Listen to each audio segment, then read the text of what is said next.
Welcome, brave hobbyists, to the Unpainted Horde, the podcast dedicated to celebrating and sometimes lamenting the glorious world of tabletop miniatures. I'm Finn. And I'm Luna. We're here to wallow in the plastic shame alongside you and talk about some of the biggest and smallest miniatures games out there and all those in between. Each week, we'll be diving into rule sets, miniature ranges, painting tips, and everything else that fuels our plastic crack addictions. Today, we are cracking open Super Mission Force 2nd Edition. Oh, yeah. Now, I know our listeners are all seasoned mini wargamers, so no need to bore them with the basics. Right. We're going to go straight to the good stuff, how this system brings those four-color comic book battles to life. Exactly. And we are going to be diving into the core rulebook, SMF2E Complete 9.23.1 Ani Lowe's-res.pdf to be exact. Very nice. But we'll also pull some gems from the annual SMF Annual 1 Combined 5.22.23.pdf and the Athwart Time Supplement. Okay. SMF2 Athwart Time Spiral Bound 11.25.2out.pdf. Perfect. So let's start with, the heart of any good miniatures game, the core mechanic. Yeah. What makes Super Mission Force tick? It's all about the goal roll. Okay. The goal roll is we use 4 6-sided dice. Okay. It's a 4D system. Okay. And you're not looking for adding up numbers or anything complex like that. You Yeah. are simply looking for 4s, 5s, and 6s on those dice. Got And those it. are called goals. I like The more goals you roll, the better the result is. Yeah. So more goals equals more success. Yeah. But how do powers and simulations modify that? Absolutely. And so I'll give you an example. Say you're playing a blaster. Good. Blasters have this thing called power blasts. And power blasts, they add an extra die to your roll. So instead of rolling 4, you're rolling 5. Right. And so suddenly you have a much better chance of blasting those villains into next week. So simple to grasp, but with a lot more tactical depth than you would initially think. Exactly. And that's the beauty of Super Mission Force. It keeps the game moving quickly without sacrificing those strategic choices that make miniatures games so engaging. So you've piqued my interest, I gotta say. But before we get into blowing stuff up, Right. let's talk about building our heroes. Yeah. The rule book mentions archetypes. Yes. You've got bricks, you've got blasters, mentalists. What's the deal with that? Well, archetypes are kind of your starting point. Okay. You know, it's the broad strokes of your hero's identity. Okay. And what's fascinating here is that SMF ditches the traditional point system. Oh, really? You want a whole team of blasters. Go for it. Interesting. You want a mix of bricks and mentalists. Right. Absolutely. You have complete freedom to create the team that fits your vision. Okay, so no more agonizing over point values and Yeah. spreadsheets. No. I love that. But there has to be some kind of balancing act involved. No, it is. Okay. There's a clever trade-off system in place. Okay. So you want to give your hero an extra minor power. Right. Well, you're going to have to sacrifice some body or psyche, maybe even some movement. It's just- So there's a really elegant way to encourage those tough choices Right. that define a hero. It really makes you think strategically about your choices from the very beginning. Exactly. And for those new to SMF or maybe looking for a slightly different experience, Okay. the annual introduced this archetype called the protege. Oh. And it's perfect for less experienced players or those that want a more narrative-driven approach. Gotcha. They have a simplified power selection, Right. and they gain benefits from a mentor relationship with another hero. So it's a nice way to ease new players into the system. Absolutely. Maybe create some interesting team dynamics. Yeah, But eventually, all of those carefully crafted heroes are going to have to throw down. of course. Yeah. Let's be honest, that's what we're all here for. Right. And SMF has a streamlined combat system that captures the chaotic energy of a comic book brawl. I like it. Each round begins with initiative, Okay. which determines turn order. Right. You can stick with a classic dice roll, highest goals go first, Okay. or you can spice things up with a card-based system for an extra layer of unpredictability. Hold on now. A card system for initiative. Now you have got my attention. Yeah, so think of it like a high-stakes poker game where jokers reign supreme Oh, okay. and twos are left sweating. Right. Each player draws a card, and the hierarchy goes from joker down to 2, Okay. with suits acting as tiebreakers. Gotcha. It's a small detail, but it adds a layer of tension and strategy. I love that. It And- really leans into that anything can happen feeling you get from comic books. So initiative is set. What happens next? So each hero gets a move action, a combat action, and a special action on their turn. Okay. And movement is crucial in Super Mission Force. Right. It determines positioning, charging, who you can attack. So you got to think tactically, use terrain and cover to your advantage. Absolutely. Now, speaking of charging, I am always a fan of those heroic, all-out assaults. Well, you'll be happy to know that charging is a big part of Super Mission Force. Nice. You get to add half your move to your total movement, and you get a +1 die bonus to your attack. Okay. So it's a great way to close the distance and engage in some satisfying close quarters combat. That's what I like to hear. And I bet all those powers come into play during combat, right? I'm eager to see how this game handles those signature superpowered moments. Oh, absolutely. SMF has a robust and diverse list of powers, both minor and major, that can completely change the flow of battle. Right.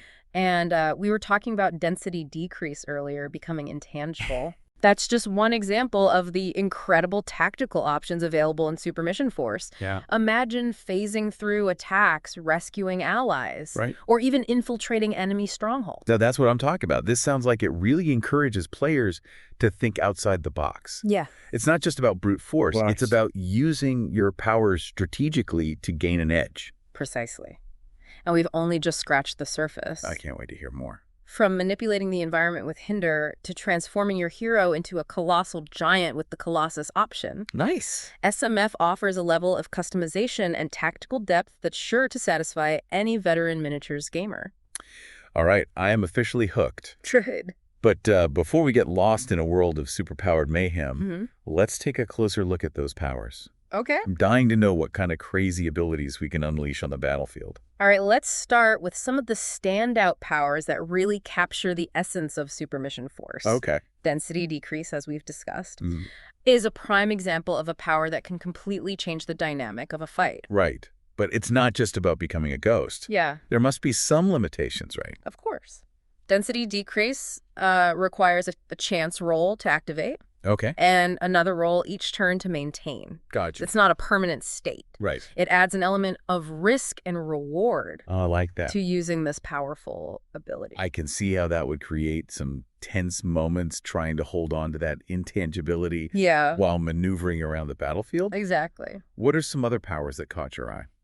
Well, Hinder is a fascinating power that allows heroes to manipulate the environment to their advantage. Right. The annual gives a great example of a mentalist using Hinder to summon a wave of vines, ensnaring their enemies, Wow. and turning the tide of battle. Like something straight out of a comic book. Yeah. What about those truly epic, larger-than-life powers? Does Super Mission Force deliver on those? Absolutely, for those who crave the power of a true giant. The Colossus option from the annual is a game changer. Okay. Imagine a hero towering over the battlefield, their body attribute boosted to incredible levels. Okay, so we're talking power fantasy here. Yes. But I bet there's a catch, right? So there's always a trade-off. Right. While Colossus grants immense physical might, it also reduces the hero's psyche, making them vulnerable to mental attacks. Right. So it's a classic example of SMF's balanced design philosophy. Right. Every power comes with a cost. Yeah, I like that a lot. So it sounds like the game really encourages you to think carefully about how you build your heroes and how you use those powers in combat. Right. What other powers really stood out to you? Well, if we're talking about pure customization, Metamorph takes the cake, and so it offers two distinct tracks. Elasticity and Shapeshifter. Gotcha. And each track allows you to choose from a set of forms at the start of your turn, each granting unique powers and benefits. Okay. So it's like having multiple heroes rolled into one. Wow. That is a lot of flexibility. It is. I can already imagine the crazy combos and strategic possibilities. Yes. So we've covered powers. We've covered archetypes. Yeah. The core mechanic. Right.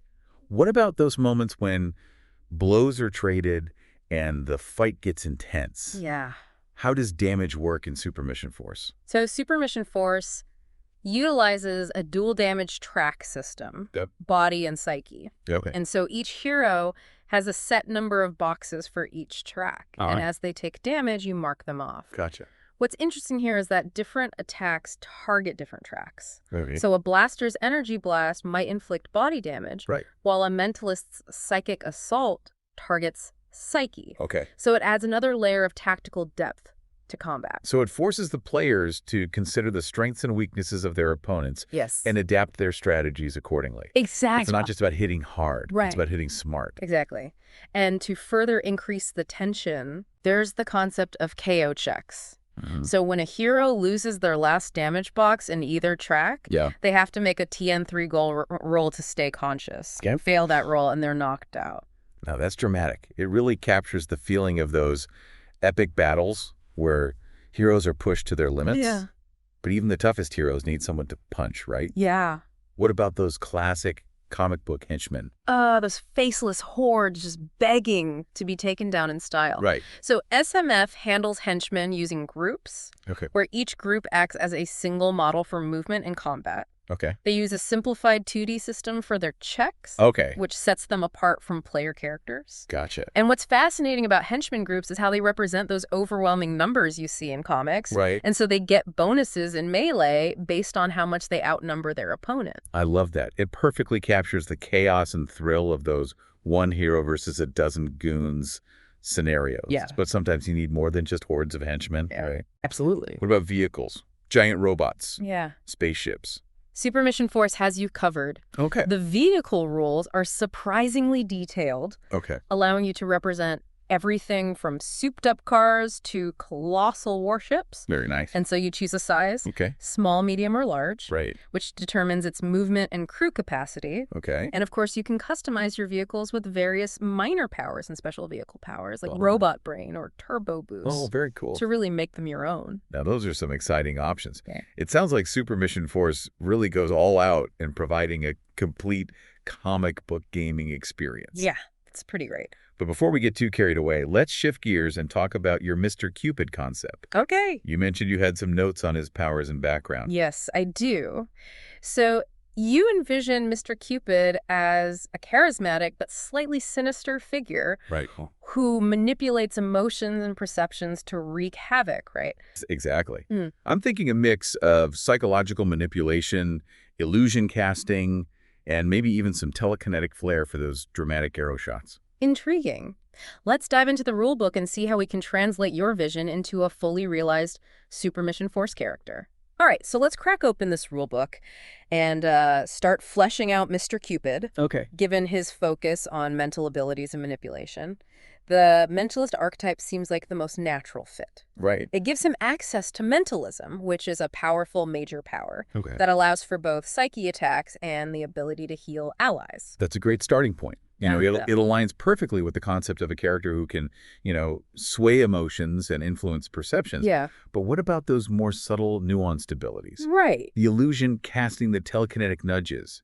How did those fit into the Super Mission Force system? Well, for those, we can delve into the minor powers. Okay. Illusion would be a perfect choice, Uh-huh. allowing Mr. Cupid to create realistic illusions to deceive his opponents. Imagine creating false cover, Yeah. distracting enemies, right. or even appearing as an ally to sow discord among their ranks. Now that's devious. Yeah. I can already see Mr. Cupid using his illusions to create chaos and manipulate the battlefield to his advantage. Exactly. But what about the telekinesis? I'm particularly interested in how that could represent his signature arrow shots. So telekinesis is a versatile power that can represent a range of subtle effects. Okay. It could certainly be used to enhance his arrow shots, Right. adding a touch of uncanny accuracy, Yep. or even allowing him to curve arrows around obstacles. Okay. But it could also be used for more subtle manipulations, Right. like nudging an opponent into a compromising position or causing a minor accident to disrupt their plans. I like it. It adds a layer of mystique to his abilities, making him a truly unpredictable opponent. Absolutely. Now, what about his background? Right. What aspects of his past could we weave into his Super Mission Force character? So you mentioned criminal and arcane as potential backgrounds. Mm-hmm. Those fit nicely with his more sinister side Right. and the mystical nature of his powers. Right.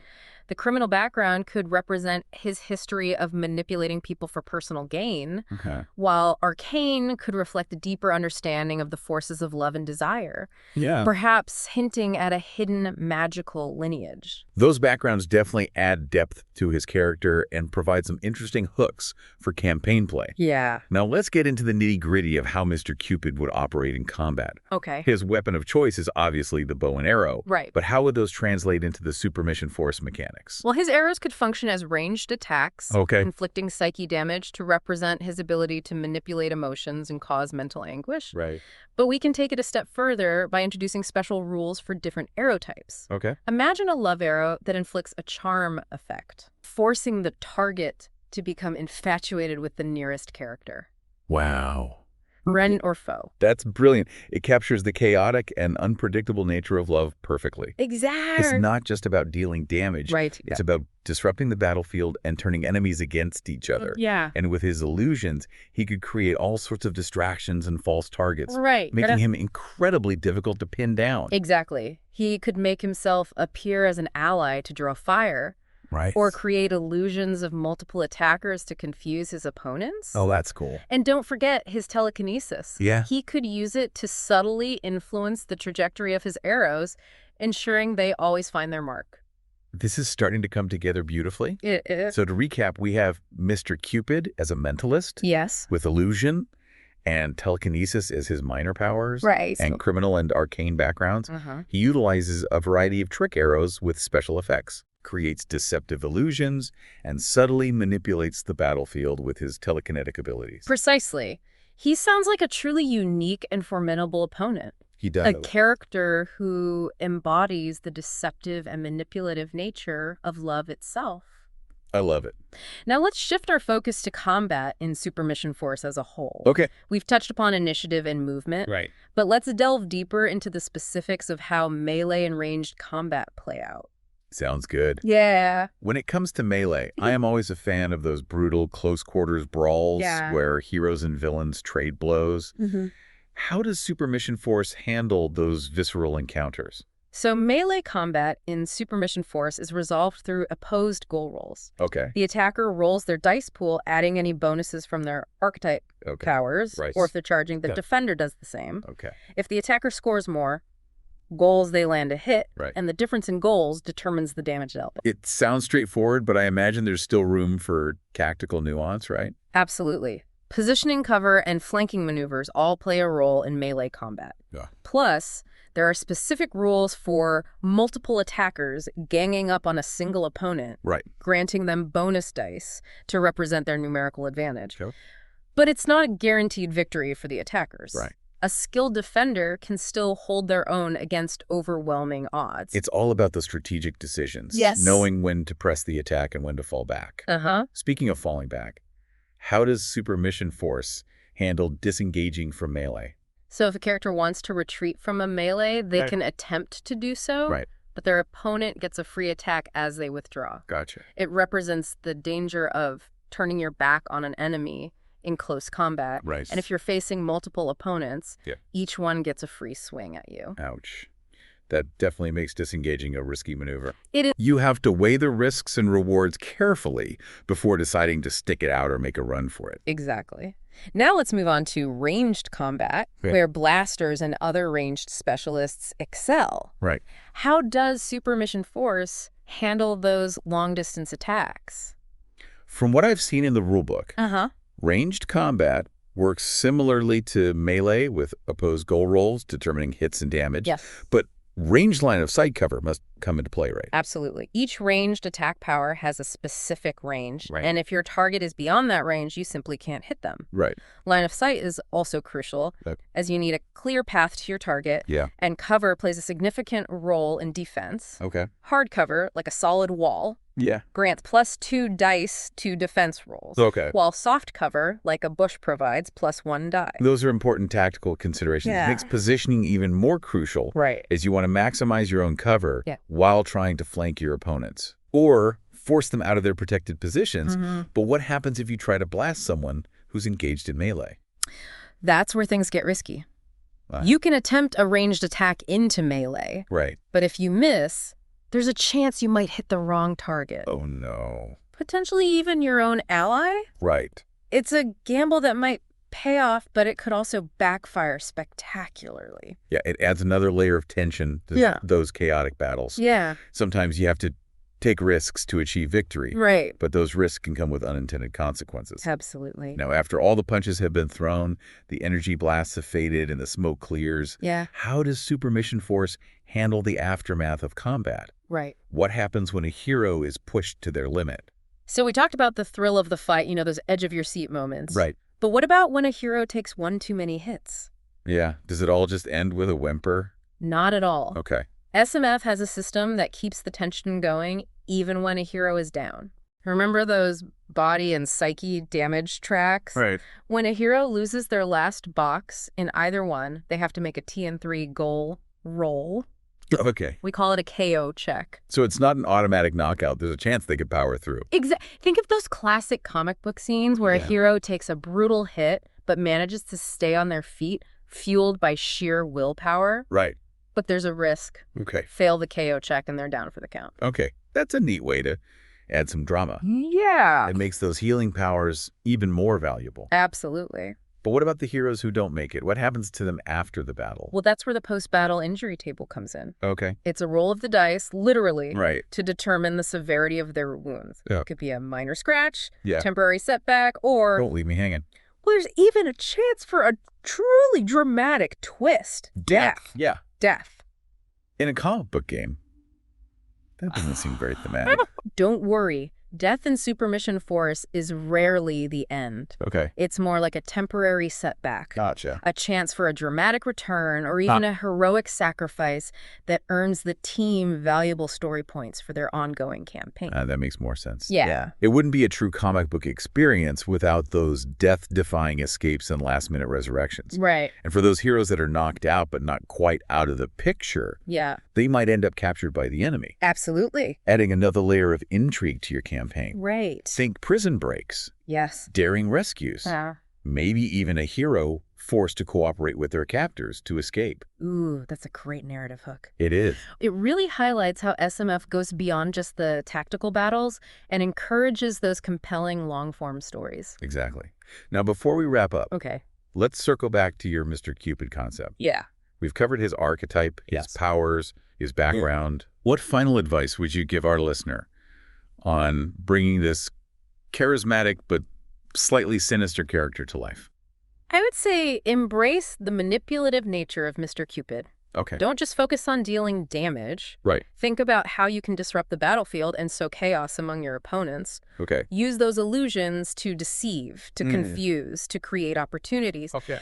And remember, Mr. Cupid is all about playing with emotions. Right.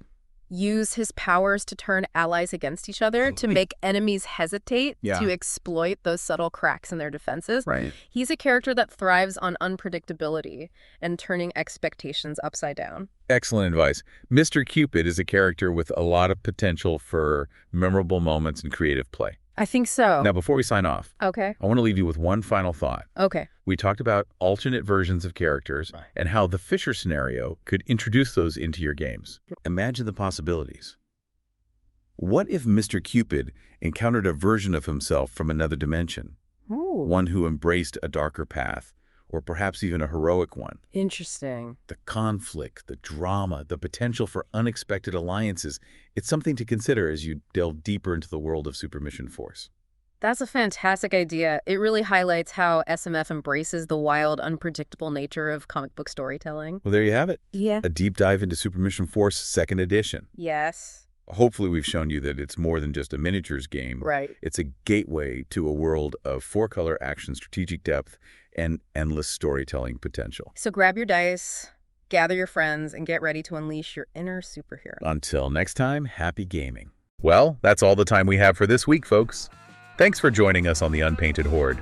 We hope you learned something, and maybe even feel a little bit better about that mountain of unpainted miniatures looming over you. Don't forget to subscribe, rate, and review us wherever you get your podcasts. It really helps us spread the word and justify our addiction. Until next time, may your dice rolls be ever in your favor, and may your primer coats be thin. This podcast was created with significant help from Google Notebook LM.